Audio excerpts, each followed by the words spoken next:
اعوذ باللہ من الشیطان الرجیم۔ میں اللہ کی پناہ لیتا ہوں شیطان مردود سے۔ بسم اللہ الرحمن الرحیم۔ اللہ کے نام سے شروع کرتا ہوں جو بڑا مہربان نہایت رحم والا ہے۔ دیباچہ تفہیم القرآن جلد اول، تحریر سید ابو الاعلیٰ مودودی رحمۃ اللہ علیہ۔ قرآن مجید کے ترجمہ و تفسیر پر ہماری زبان میں اب تک اتنا کام ہو چکا ہے کہ اب کسی شخص کا محض برکت و سعادت کی خاطر ایک نیا ترجمہ یا ایک نئی تفسیر شائع کر دینا وقت اور محنت کا کوئی صحیح مصرف نہیں ہے۔ اس راہ میں مزید کوشش اگر معقول ہو سکتی ہے تو صرف اس صورت میں جب کہ آدمی کسی ایسی کسر کو پورا کر رہا ہو جو سابق مترجمین و مفسرین کے کام میں رہ گئی ہو، یا طالبین قرآن کی کسی ایسی ضرورت کو پورا کرے جو پچھلے ترجم و تفسیر سے پوری نہ ہوتی ہو۔ ان صفات میں ترجمانی و تفہیم القرآن کی جو صحیح کی گئی ہے وہ دراصل اسی بنیاد پر ہے۔ میں ایک مدت سے محسوس کر رہا تھا کہ ہمارے عام تعلیم یافتہ لوگوں میں روح قرآن تک پہنچنے اور اس کتاب پاک کی حقیقی مدح سے روشناس ہونے کی جو طلب پیدا ہو گئی ہے اور روز بروز بڑھ رہی ہے، وہ مترجمین و مفسرین کی قابل قدر مساعی کے باوجود محنوز تشنہ ہے۔ اس کے ساتھ میں یہ احساس بھی اپنے اندر پا رہا تھا کہ اس تشنگی کو بجھانے کے لیے کچھ نہ کچھ خدمت میں بھی کر سکتا ہوں۔ انہی دونوں احساسات نے مجھے اس کوشش پر مجبور کیا جس کے ثمرات ہدیہ ناظرین کیے جا رہے ہیں۔ اگر فی الواقع میری یہ حقیر پیشکش لوگوں کے لیے فہم قرآن میں کچھ بھی مددگار ثابت ہوئی تو یہ میری بہت بڑی خوش نصیبی ہوگی۔ اس کام میں میرے پیش نظر علماء اور محققین کی ضروریات نہیں ہیں، وہ نہ ان لوگوں کی ضروریات ہیں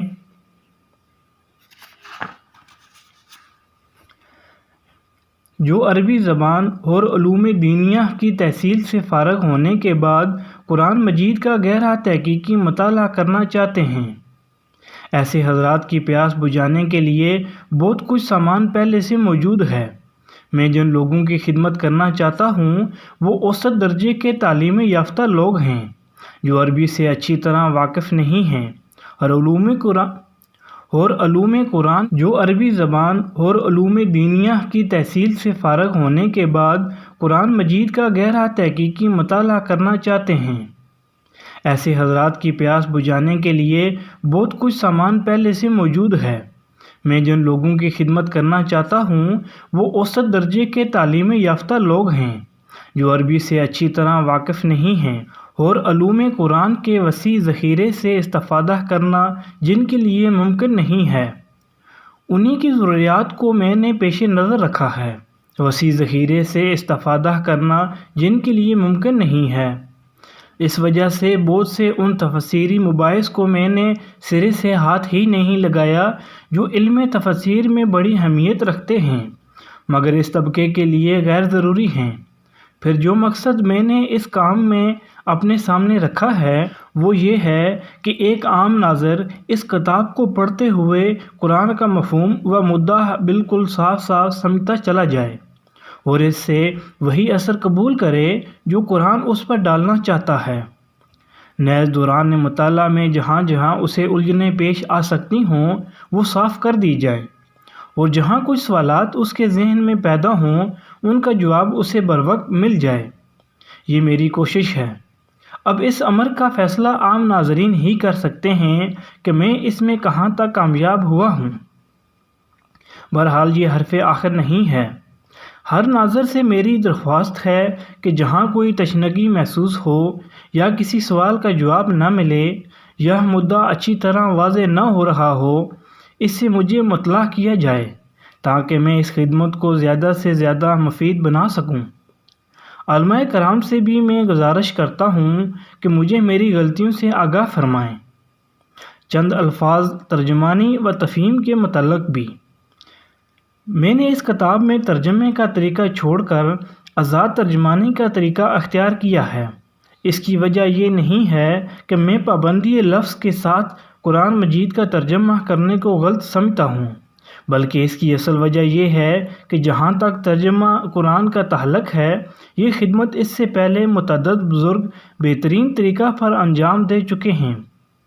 اور اس راہ میں اب کسی مزید کوشش کی ضرورت باقی نہیں رہی ہے۔ فارسی میں حضرت شاہ ولی اللہ صاحب کا ترجمہ اور اردو میں شاہ عبد القادر صاحب، شاہ رفیع الدین صاحب، مولانا محمود الحسن صاحب، مولانا اشرف علی صاحب اور حافظ فتح محمد صاحب جالندھری کے ترجم ان اغراض کو بخوبی پورا کر دیتے ہیں جن کے لیے ایک لفظی ترجمہ درکار ہوتا ہے، لیکن کچھ ضرورتیں ایسی ہیں جو لفظی ترجمہ سے پوری نہیں ہوتیں اور نہیں ہو سکتیں، انہی کو میں نے ترجمانی کے ذریعے سے پورا کرنے کی کوشش کی ہے۔ لفظی ترجمے کا اصل فائدہ یہ ہے کہ آدمی کو قرآن کے ہر لفظ کا مطلب معلوم ہو جاتا ہے اور وہ ہر آیت کے نیچے اس کا ترجمہ پڑھ کر جان لیتا ہے کہ اس آیت میں یہ کچھ فرمایا گیا ہے۔ لیکن اس فائدے کے ساتھ اس طریقے میں کئی پہلو نقص کے بھی ہیں جن کی وجہ سے ایک غیر عربی داں ناظر قرآن مجید سے اچھی طرح مستفید نہیں ہو سکتا۔ پہلی چیز جو ایک لفظی ترجمے کو پڑھتے وقت محسوس ہوتی ہے وہ روحانی عبارت، زور بیان، بلاغت زبان اور تاثیر کلام کا فقدان ہے۔ قرآن کی سطروں کے نیچے آدمی کو ایک ایسی بے جان عبارت ملتی ہے جسے پڑھ کر نہ اس کی روح وجد میں آتی ہے، نہ اس کے رونگٹے کھڑے ہوتے ہیں، نہ اس کی آنکھوں سے آنسو جاری ہوتے ہیں، نہ اس کے جذبات میں کوئی طوفان برپا ہوتا ہے، نہ اسے یہ محسوس ہوتا ہے کہ کوئی چیز عقل و فکر کو تسخیر کرتی ہوئی قلب و جگر تک اترتی چلی جا رہی ہے۔ اس طرح کا کوئی تاثر رونما ہونا تو درکنار، ترجمے کو پڑھتے وقت تو بعض اوقات آدمی یہ سوچتا رہ جاتا ہے کہ کیا واقعی یہ وہ کتاب ہے جس کی نظیر لانے کے لیے دنیا بھر کو چیلنج دیا گیا تھا۔ اس کی وجہ یہ ہے کہ لفظی ترجمے کی چھلنی صرف دعا کے خشک اجزاء ہی کو اپنے اندر سے گزرنے دیتی ہے۔ رہی ادب کی وہ تیز و تند اسپرٹ جو قرآن کی اصل عبارت میں بھری ہوئی ہے، اس کا کوئی حصہ ترجمے میں شامل نہیں ہونے پاتا، وہ اس چھلنی کے اوپر ہی سے اڑ جاتی ہے۔ حالانکہ قرآن کی تاثیر میں اس کی پاکیزہ تعلیم اور اس کے اعلی قدر مضامین کا جتنا حصہ ہے، اس کے ادب کا حصہ بھی اس سے کچھ کم نہیں ہے۔ یہی تو وہ چیز ہے جو سنگ دل سے سنگ دل آدمی کا بھی دل پگھلا دیتی تھی، جس نے بجلی کے کڑکے کی طرح عرب کی ساری زمین ہلا دی تھی، جس کی قوت تاثیر کا لوہا اس کے شدید ترین مخالفین تک مانتے تھے اور ڈرتے تھے کہ یہ جادو اثر کلام جو سنے گا وہ بالآخر نقد دل ہار بیٹھے گا۔ یہ چیز اگر قرآن میں نہ ہوتی اور وہ اسی طرح کی زبان میں نازل ہوا ہوتا جیسی اس کے ترجموں میں ہم کو ملتی ہے، تو اہل عرب کے دلوں کو گرمانے اور نرمانے میں اسے ہرگز وہ کامیابی نہ حاصل ہو سکتی جو فی الواقع اسے حاصل ہوئی۔ لفظی ترجموں سے تباہ کے پوری طرح متاثر نہ ہو سکنے کی ایک وجہ یہ بھی ہے کہ ترجمے بالعموم بین السطور درج کیے جاتے ہیں یا نئے طرز کے مطابق صفحے کو دو حصوں میں تقسیم کر کے ایک طرف کلام اللہ اور دوسری طرف ترجمہ لکھا جاتا ہے۔ یہ طریقہ اس غرض کے لیے تو عین مناسب ہے جس کی خاطر آدمی لفظی ترجمہ پڑھتا ہے، کیوں نہ کہ اس طرح ہر لفظ اور ہر آیت کے مقابلے میں اس کا ترجمہ ملتا جاتا ہے۔ لیکن اس کا نقصان یہ ہے کہ ایک آدمی جس طرح دوسری کتابوں کو پڑھتا اور ان سے اثر قبول کرتا ہے، اس طرح وہ ترجمہ قرآن کو نہ تو مسلسل پڑھ سکتا ہے اور نہ اس سے اثر قبول کر سکتا ہے، کیوں نہ کہ بار بار ایک اجنبی زبان کی عبارت اس کے مطالعہ کی راہ میں حائل ہوتی رہتی ہے۔ انگریزی ترجموں میں اس سے بھی زیادہ بے اثری پیدا کرنے کا ایک سبب یہ ہے کہ بائبل کے ترجمے کی پیروی میں قرآن کی ہر آیت کا ترجمہ الگ الگ نمبروار درج کیا جاتا ہے۔ آپ کسی بہتر سے بہتر مضمون کو لے کر ذرا اس کے فقرے کو الگ کر دیجئے اور اوپر نیچے نمبروار لکھ کر اسے پڑھیں، آپ کو خود محسوس ہو جائے گا کہ مربوط اور مسلسل عبارت سے جو اثر آپ کے ذہن پر پڑتا تھا اس سے آدھا اثر بھی ان جدا جدا فکروں کے پڑھنے سے نہیں پڑتا۔ ایک اور وجہ اور بڑی اہم وجہ لفظی ترجمے کے غیر مؤثر ہونے کی یہ بھی ہے کہ قرآن کا طرز بیان تحریری نہیں بلکہ تقریری ہے۔ اگر اس کو منتقل کرتے وقت تقریر کی زبان کو تحریر کی زبان میں تبدیل نہ کیا جائے اور جوں کا توں اس کا ترجمہ کر ڈالا جائے تو ساری عبارت غیر مربوط ہو کر رہ جاتی ہے۔ یہ تو سب کو معلوم ہے کہ قرآن مجید ابتدا لکھے ہوئے رسالوں کی شکل میں شائع نہیں کیا گیا تھا، بلکہ دعوت اسلامی کے سلسلے میں حسب موقع و ضرورت ایک تقریر نبی صلی اللہ علیہ وسلم پر نازل کی جاتی تھی اور آپ اسے ایک خطبے کی شکل میں لوگوں کو سناتے تھے۔ تقریر کی زبان اور تحریر کی زبان میں فطرتاً بہت بڑا فرق ہوتا ہے۔ مثلا تحریر میں ایک شبہ کو بیان کر کے اسے رفع کیا جاتا ہے، مگر تقریر میں شبہ کرنے والے خود سامنے موجود ہوتے ہیں۔ ان کے لیے بس اوقات یہ کہنے کی ضرورت ہی پیش نہیں آتی کہ لوگ ایسا کہتے ہیں، بلکہ تقریر عامد سخن ہی میں ایک فقرہ ایسا کہہ جاتا ہے جو ان کے شبہ کا جواب ہوتا ہے۔ تحریر میں سلسلہ کلام سے الگ مگر اس سے قریبی تعلق رکھنے والی کوئی بات کہنی ہو تو اس کو جملہ مترجمہ کے طور پر کسی نہ کسی طرح عبارت سے جدا کر کے لکھا جاتا ہے تاکہ ربط کلام ٹوٹنے نہ پائے۔ لیکن تقریر میں صرف لہجہ اور طرز خطاب بدل کر ایک مقرر بڑے بڑے جملہ مترجمہ بولتا چلا جاتا ہے اور کوئی بے ربطی محسوس نہیں ہوتی۔ تحریر میں بیان کا تعلق ماحول سے جوڑنے کے لیے الفاظ سے کام لینا پڑتا ہے، لیکن تقریر میں ماحول خود ہی بیان سے اپنا تعلق جوڑ لیتا ہے اور ماحول کی طرف اشارہ کیے بغیر جو باتیں کہی جاتی ہیں ان کے درمیان کوئی خلا محسوس نہیں ہوتا۔ تقریر میں متکلم اور مخاطب بار بار بدلتے ہیں، مگر اپنے زور کلام میں موقع و محال کے لحاظ سے کبھی ایک ہی گروہ کا ذکر بصیغہ غیب کرتا ہے اور کبھی اسے حاضر سمجھ کر براہ راست خطاب کرتا ہے، کبھی واحد کا صیغہ بولتا ہے اور کبھی جمع کے صیغے استعمال کرنے لگتا ہے۔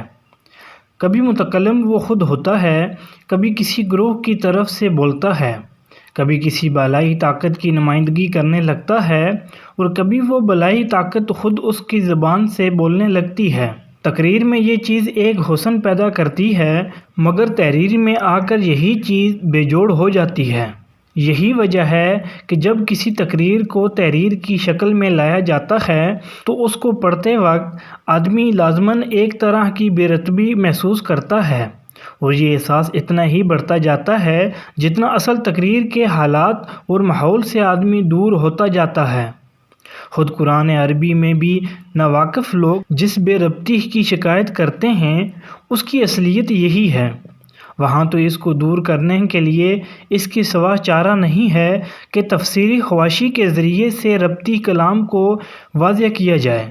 کیوں نہ کہ قرآن کی اصل عبارت میں کوئی کمی پیشی کرنا حرام ہے، لیکن کسی دوسری زبان میں قرآن کی ترجمانی کرتے ہوئے اگر تقریر کی زبان کو احتیاط کے ساتھ تحریر کی زبان میں تبدیل کر لیا جائے تو بڑی آسانی کے ساتھ یہ بے ربطی دور ہو سکتی ہے۔ علاوہ بریں جیسا کہ ابھی میں اشارتاً عرض کر چکا ہوں، قرآن مجید کی ہر سورت دراصل ایک تقریر تھی جو دعوت اسلامی کے کسی مرحلے میں ایک خاص موقع پر نازل ہوتی تھی۔ اس کا ایک خاص پس منظر ہوتا تھا، کچھ محسوس حالات اس کا تقاضا کرتے تھے اور کچھ ضرورتیں ہوتی تھیں جنہیں پورا کرنے کے لیے وہ اترتی تھیں۔ اپنے اس پس منظر اور اپنی اس شان نزول کے ساتھ قرآن کی ان صورتوں کا تعلق اتنا گہرا ہے کہ اگر اس سے الگ کر کے مجرد الفاظ کا ترجمہ آدمی کے سامنے رکھ دیا جائے تو بہت سی باتوں کو وہ قطعاً نہیں سمجھے گا اور بعض باتوں کو الٹا سمجھ جائے گا اور قرآن کا پورا مدعا تو شاید کہیں اس کی گرفت میں آئے گا ہی نہیں۔ قرآن عربی کے معاملے میں اس مشکل کو دور کرنے کے لیے تفسیر سے مدد لینی پڑتی ہے، کیوں نہ کہ اصل قرآن میں کسی چیز کا اضافہ نہیں کیا جا سکتا، لیکن دوسری زبان میں ہم اتنی آزادی برت سکتے ہیں کہ قرآن کی ترجمانی کرتے وقت کلام کو کسی نہ کسی حد تک اس کے پس منظر اور اس کے حالات نزول کے ساتھ جوڑتے چلے جائیں تاکہ ناظر کے لیے وہ پوری طرح بامعنی ہو سکے۔ پھر ایک بات یہ بھی ہے کہ قرآن اگرچہ عربی مبین میں نازل ہوا ہے لیکن اس کے ساتھ وہ اپنی ایک مخصوص اصطلاحی زبان بھی رکھتا ہے۔ اس نے بکثرت الفاظ کو ان کے اصل لغوی معنی سے ہٹا کر ایک خاص معنی میں استعمال کیا ہے، اور بہت سے الفاظ ایسے ہیں جن کو وہ مختلف موقع پر مختلف مفہومات میں استعمال کرتا ہے۔ پابندی لفظ کے ساتھ جو ترجمے کیے جاتے ہیں ان اس اصطلاحی زبان کی رعایت ملحوظ رکھنا بہت مشکل ہے، اور اس کے ملحوظ نہ رکھنے سے بسا اوقات ناظرین طرح طرح کی الجھنوں اور غلط فہمیوں میں مبتلا ہو جاتے ہیں۔ مثلا ایک لفظ کفر کو لیجئے جو قرآن کی اصطلاح میں اصل عربی لغت اور ہمارے فقہ و متکلین کی اصطلاح دونوں سے مختلف معنی رکھتا ہے، اور پھر خود قرآن میں بھی ہر جگہ ایک ہی معنی میں استعمال نہیں ہوا ہے۔ کہیں اس سے مراد مکمل غیر ایمانی حالت ہے، کہیں یہ مجرد انکار کے معنی میں آیا ہے، کہیں اس سے محض ناشکری اور احسان فراموشی مراد لی گئی ہے، کہیں مقتضیات ایمان میں سے کسی کو پورا نہ کرنے پر کفر کا اطلاق کیا گیا ہے، کہیں اعتقادی اقرار مگر عملی انکار یا نافرمانی کے لیے یہ لفظ بولا گیا ہے، کہیں ظاہری اطاعت مگر باطنی بے اعتقادی کو کفر سے تعبیر کیا گیا ہے۔ ان مختلف مواقع پر اگر ہم ہر جگہ کفر کا ترجمہ کفر ہی کرتے چلے جائیں یا اور کسی لفظ کا التزام کر لیں تو بلا شبہ ترجمہ اپنی جگہ صحیح ہوگا، لیکن ناظرین کہیں مطلب سے محروم رہ جائیں گے اور کہیں خلجان میں پڑ جائیں گے۔ لفظی ترجمے کے طریقے میں قصر اور حامی کے یہی وہ پہلو ہیں جن کی تلافی کرنے کے لیے میں نے ترجمانی کا ڈھنگ اختیار کیا ہے۔ میں نے اس میں قرآن کے الفاظ کو اردو کا جامہ پہنانے کے بجائے یہ کوشش کی ہے کہ قرآن کی ایک عبارت کو پڑھ کر جو مفہوم میری سمجھ میں آتا ہے اور جو اثر میرے دل پر پڑتا ہے اسے حتی الامکان صحت کے ساتھ اپنی زبان میں منتقل کر دوں۔